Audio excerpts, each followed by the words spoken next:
And sir, मैं आज एक मेंबर ऑफ पार्लियामेंट के तौर पे नहीं बल्कि एक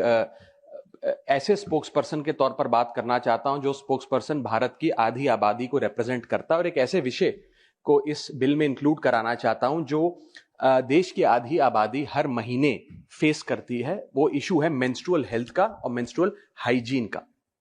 सर, समाज में इस विषय को जानते सब हैं, लेकिन बात करने से कतराते हैं, और हमारे समाज ने मेंस्ट्रुअल हेल्थ और मेंस्ट्रुअल हाइजीन के इस इशू को साइंस का इशू नहीं बल्कि साइलेंस का एक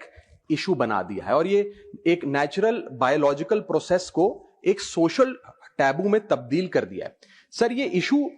ये विषय तो नेचुरल है, लेकिन इस पर बात ना करना अननेचुरल है। और इसी के साथ साथ सर, मैं ये भी कहना चाहता हूं कि आज भारत देश में लगभग 35 करोड़ से ज्यादा महिलाएं मेंस्ट्रुअल साइकिल की इस प्रोसेस से गुजर रही हैं, जिसमें से 120 मिलियन यानी कि 12 crore adolescent girls face menstrual hygiene and challenges every single year, and as a result